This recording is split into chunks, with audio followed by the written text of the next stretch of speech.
Hello viewers, welcome back to another weekend episode. Today I am back again with the Sri Lankan traditional and long forgotten Pusnambu recipe. Growing up in Sri Lanka, I remember my mom and my grandmother used to make this Pusnambu recipe, but it was a long process, and this recipe is a very quick and easy but with the same traditional method. Pusnambu is a very traditional dish often made for breakfast or special events in Sri Lanka, and this is a very basic recipe for Sri Lankan style Pusnambu, and this is very soft and so easy to make, and you are going to love it. Ideal for tea time, and kids are going to love this, and it is very easy to make. Subscribe to Nazima's Taste of Home. Press the bell icon for latest updates.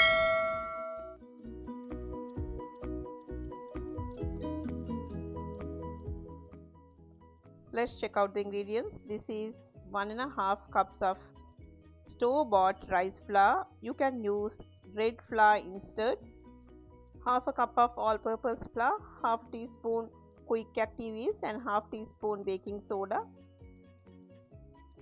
1 tablespoon sugar. Let's mix the batter now. Add rice flour into a large bowl, all-purpose flour, sugar, yeast and baking soda. Give it a good mix. I am using a whisk, but you can use your hands. I am going to add very light warm water. This is about 2 cups. Add gradually and mix it really well. I have added all 2 cups of water, but some rice flour might need less or more, so you can use accordingly. Do not add too much water and make it really watery. This is an instant method, so mix it really well, and I'm going to ferment for about an hour. But I remember my mom used to leave it for the fermentation for about 8 hours or overnight. That is the traditional method. Scrape the sides, and I'm going to leave this in a warm place to fermentation. It will become slightly double in size. While this is resting for an hour, I am going to make the panipol, or we call it the coconut mixture. For the panipol, I have taken 1 cup of coconut, half a cup of brown sugar, or you can use white sugar as well, a teaspoon of cardamom powder. You can use fennel seeds instead, and I am going to use a cup of kithul treacle. But you have few options. You can use white sugar, brown sugar or jaggery to make kithul treacle. If you are using white sugar, you can use caramelized sugar to get the authentic color. I have measured everything with this cup, and here I found this coconut treacle from the Sri Lankan shop. And meanwhile, let's start cooking. Add the treacle to the pan. Add sugar, give it a good mix, keep the flame on medium, and then let's add the cardamom powder. If you have fennel seeds, you can add some crushed fennel seeds. That is the authentic method, and it will give a very nice flavor. Today I didn't have fennel seeds.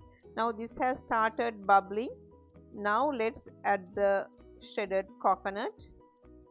Give it a good mix and cook it only for 2 minutes, and make sure it doesn't become really dry. It should have some moisture, so do not overcook this. After about 2 minutes, now you can see I have switched off the stove, and now let's leave it to cool, or you can transfer this into a bowl.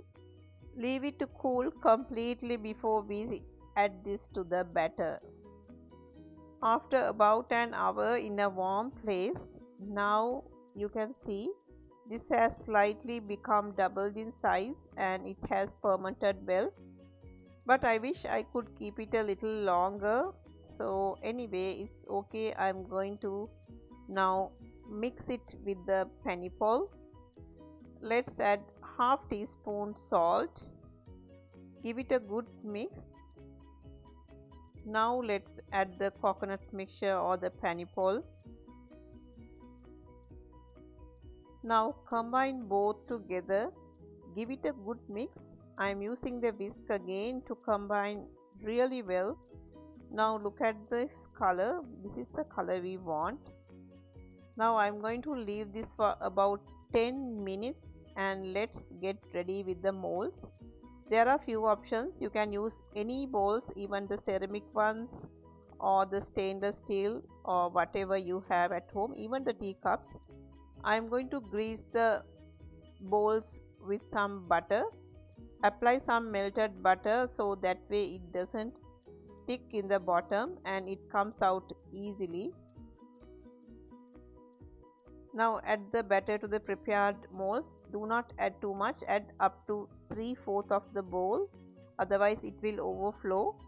Now I'm going to place the bowls in a steamer and I'm going to steam this on high heat for about 15 minutes. In Sri Lanka there are traditional methods how this is steamed and they use a special leaf to make like a bowl and then steam it. That is the authentic method. Now I am going to steam this for 15 minutes. Do not disturb before 15 minutes. Now you can see the top has cracked. This is how it is cooked and this is what we want. Now I can see it is perfectly cooked. So now I am going to take it off the heat and then let's leave it on the countertop for about 2 minutes because it is very hot, and then we can slowly unmold it.